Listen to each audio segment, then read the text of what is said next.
ಮತ್ತೊಂದು ಜಾಹೀರಾತಿನ ವಿವಾದ. ಪ್ರತಿ ಹಬ್ಬ ಬಂದಾಗಲೂ ಒಂದಲ್ಲ ಒಂದು ಅಡ್ವರ್ಟೈಸ್ಮೆಂಟ್ ಹಿಂಗಾಗತ್ತೆ ನೋಡಿ. ಬಟ್ ಮತ್ತೆ ಮತ್ತೆ ಜ್ಯುವೆಲ್ರಿ ಬ್ರ್ಯಾಂಡಿನ ಜಾಹೀರಾತುಗಳೇ ಹಿಂಗೆ ಯಾಕೆ ಆಗ್ತವೆ ಅನ್ನೋದು ಗೊತ್ತಾಗ್ತಾ ಇಲ್ಲ. ರಕ್ಷಾಬಂಧನ ಬರ್ತಾ ಇದೆ. ರಕ್ಷಾಬಂಧನಕ್ಕೆ ಒಂದು ಜ್ಯುವೆಲ್ರಿ ಬ್ರ್ಯಾಂಡ್ನವರು ಕೃತಿ ಸನೋನ್ ಅನ್ನುವ ನಟಿಯನ್ನು ಇಟ್ಕೊಂಡು ಒಂದು ಅಡ್ವರ್ಟೈಸ್ಮೆಂಟ್ ಮಾಡಿದ್ದಾರೆ. ಜೀವಾ ಕಂಪನಿಯ ಚಿನ್ನಾಭರಣದ ಜಾಹೀರಾತಂತಿದು. ಇಲ್ಲಿದೆ ನೋಡಿ.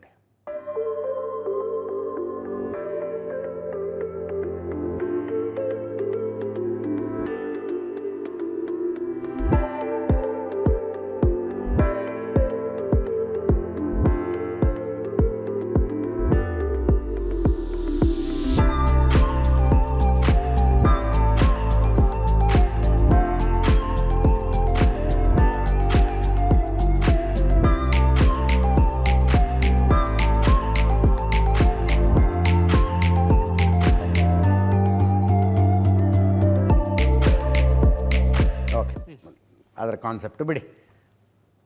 ಜ್ಯುವೆಲ್ರಿ ಶಾಪಿನ ಜ್ಯುವೆಲ್ರಿ ಬ್ರ್ಯಾಂಡಿನ ಅಡ್ವರ್ಟೈಸ್ಮೆಂಟ್ ಇದು. ಇದರಲ್ಲಿ ಕಂಗನಾ ರಾಣಾವತ್ ಅವರಿಗೆ ಎರಡು ಸಮಸ್ಯೆಗಳು ಕಾಣಿಸಿದ್ವು. ಒಂದು, ಅಣ್ಣಂಗೋ ತಮ್ಮಂಗೋ ರಾಖಿ ಕಟ್ಟುವಾಗ ಈ ಥರ ಡ್ರೆಸ್ ಹಾಕ್ಕೊಂಡು ಯಾವ ಹುಡುಗಿ ಕೂತ್ಕೊತಾಳೆ, ಅದಕ್ಕೆ ಬಿಕಿನಿ ಥರದ ಡ್ರೆಸ್ಸು ಅಂತ ಕಂಗನಾ ರಾಣಾವತ್ ಹೇಳೋದು. ನಾಯಿಗೆ ರಾಖಿ ಕಟ್ತಾ ಇದ್ದೀರಿ ನೀವು ಅಂದರೆ ಹಿಂದೂಗಳ ಹಬ್ಬ ಅಂದ್ರೆ ಅಷ್ಟು ಸರಳ ಆಗ್ಬಿಡ್ತಾ, ಅಷ್ಟು ಸುಲಭವಾಗಿಬಿಡ್ತಾ ನಿಮಗೆ? ಕಂಗನಾ ರಾಣಾವತ್ ಕೇಳಿದ ಪ್ರಶ್ನೆ ಅದು. ನಾವು ಹೆಣ್ಣಾಗಿ ಹುಟ್ಟಿರುವುದು ಬಹಳ ಹೆಮ್ಮೆ ಪಡಬೇಕು. ಏಕೆಂದರೆ ನಾವು ಧರಿಸುವ ಬಟ್ಟೆಗಳಲ್ಲಿ ಬಹಳಷ್ಟು ವಿಧಗಳಿದ್ದಾವೆ. ಒಂದೊಂದು ಕಾರ್ಯಕ್ರಮಕ್ಕೂ ಒಂದೊಂದು ಬಗೆಯ ಉಡುಪು ಧರಿಸೋದಕ್ಕೆ ಅವಕಾಶ ಇದೆ. ಕಾಕ್ಟೇಲ್ ಬಟ್ಟೆಯಿಂದ ಹಿಡಿದು, ಹಾಗಂದ್ರೆ ಏನಂತ ಗೊತ್ತಿಲ್ಲ ನನಗೆ, ಕಾಕ್ಟೇಲ್ ಬಟ್ಟೆಯಿಂದ ಹಿಡಿದು ಲೆಹಂಗಾ, ಚೋಲಿ, ಜೀನ್ಸು, ಬಿಕಿನಿ, ಸಾರಿ, ಸಲ್ವಾರ್ ಕಮೀಸ್ ಇಷ್ಟೆಲ್ಲ ಆಯ್ಕೆಗಳಿದ್ದರೂ ನೀವು ಬಿಕಿನಿ ಧರಿಸಿ ನಿಮ್ಮ ಸಹೋದರನಿಗೆ ರಾಖಿ ಯಾಕೆ ಕಟ್ತೀರಿ? ನಿಮ್ಮ ವಸ್ತ್ರದ ಆಯ್ಕೆಗಳು ಎಲ್ಲಿ ಹೋಗಿದ್ದಾವೆ? ನನಗಂತೂ ಈ ಜಾಹೀರಾತು ಬೇಕಂತಲೇ ಅಸಹ್ಯವಾಗಿರಲೆಂದೇ ಮಾಡಿದಂತ ಅನ್ನಿಸ್ತಾ ಇದೆ ಅಂತ ಕಂಗನಾ ರಾಣಾವತ್ ಹೇಳಿದ್ರು. ಅದಕ್ಕೆ ಕೃತಿ ಸನೋನ್, ಆ ಅಡ್ವರ್ಟೈಸ್ಮೆಂಟ್ನಲ್ಲಿರುವ ನಟಿ, ಹಬ್ಬಗಳ ಸಾರ ಬಟ್ಟೆಯಲ್ಲಿಲ್ಲ, ಸಂಸ್ಕೃತಿ ಸಂಪ್ರದಾಯ ಮಹಿಳೆಯ ಹೃದಯದಲ್ಲಿವೆಯೇ ಹೊರತು ನೆಕ್ಲೈನ್ನಲ್ಲಿ ಅಲ್ಲ. ಹಬ್ಬಗಳ ಸಾರ ನಾವು ಧರಿಸುವ ಬಟ್ಟೆಯಲ್ಲಿಲ್ಲ, ಬದಲಿಗೆ ಆ ಸಂಪ್ರದಾಯಗಳಿಗೆ ನೀಡುವ ಭಾವನೆಯಲ್ಲಿದೆ. ನಮಗೆ ಈ ಪ್ರಾರ್ಥನೆ ಮತ್ತು ಭರವಸೆ ನಮ್ಮ ನಾಯಿಗಳಿಗೂ ವಿಸ್ತರಿಸುತ್ತದೆ, ಏಕೆಂದರೆ ನಾಯಿ ನಮ್ಮ ಕುಟುಂಬದ ಭಾಗವೇ ಅಲ್ಲವಾ ಅಂತ ಅವ್ರದ್ದು ಸ್ಪಷ್ಟೀಕರಣ. ರಾಹುಲ್ ಗಾಂಧಿಯವರು ಪಿಚ್ಚಿನ್ನಾದ್ರೆ ಇದಕ್ಕೆ ರಾಹುಲ್ ಗಾಂಧಿಯವರು ಈ ಡಿಬೇಟಿಗೆ ಬಂದರು. ಮಹಿಳೆ ಏನು ಧರಿಸಬೇಕು, ಏನು ಮಾಡಬೇಕು, ಎಲ್ಲಿಗೆ ಹೋಗಬೇಕು ಅನ್ನೋದು ಆಕೆಯ ಆಯ್ಕೆ. ಮಹಿಳೆಯರು ತಮ್ಮ ಸ್ವಾತಂತ್ರ್ಯ ಚಲಾಯಿಸುವುದಕ್ಕಾಗಿ ಅವರ ಮೇಲೆ ಟ್ರೋಲ್ ಮಾಡುವುದನ್ನು ನಿಲ್ಲಿಸಿ ಅಂದರು ರಾಹುಲ್ ಗಾಂಧಿಯವರು. ಕಾಂಗ್ರೆಸ್ ನಾಯಕ ಉದಿತ್ ರಾಜ್ ಅವರು, ಕಂಗನಾ ರಾಣಾವತ್ ಸಿನಿಮಾ ಕಲಾವಿದರಾಗಿ ಕೆಲಸ ಮಾಡಿದ್ದಾರೆ. ಕಂಗನಾ ತಮ್ಮದೇ ಹಳೆಯ ಫೋಟೋಗಳನ್ನು ಒಮ್ಮೆ ನೋಡಲಿ.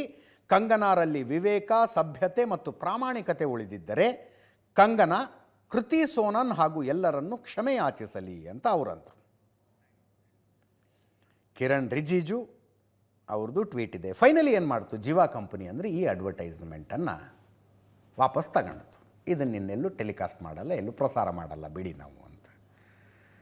ಒಂದು ಸದ್ಭಾವನೆಯಿಂದ ಈ ಅಡ್ವರ್ಟೈಸ್ಮೆಂಟನ್ನು ಮಾಡಿದ್ವಿ. ಇದು ನಿಮ್ಮ ಮನಸ್ಸಿಗೆ ಬೇಜಾರು ಮಾಡ್ತು ಅನ್ನೋದು ತಿಳ್ಕೊಂಡು ನಮಗೆ ಬೇಜಾರಾಗಿದೆ. ಆದ್ದರಿಂದ ಈ ಜಾಹೀರಾತನ್ನು ನಾವು ವಾಪಸ್ ತಗೊಳ್ತೀವಿ ಅಂತ ಜೀವಾ ಕಂಪನಿಯವರು ವಾಪಸ್ ತಗೊಂಡಿದ್ದಾರೆ. ಮಾಡಬೇಕು ಯಾಕೆ, ವಾಪಸ್ ತಗೋಬೇಕು ಯಾಕೆ, ಒಂದು ಅರ್ಥ ಆಗಲ್ಲ. ಇದರೊಂದಿಗೆ ಇವತ್ತಿನ ನ್ಯೂಸ್ ಅವರು ಮುಗಿಸ್ತಾ ಇದ್ದೀನಿ. ನೇರ ದಿಟ್ಟ ನಿರಂತರ ಸುದ್ದಿಗಾಗಿ ನೋಡ್ತಾ ಇರಿ ಏಷ್ಯಾನೆಟ್ ಸುವರ್ಣ ನ್ಯೂಸ್.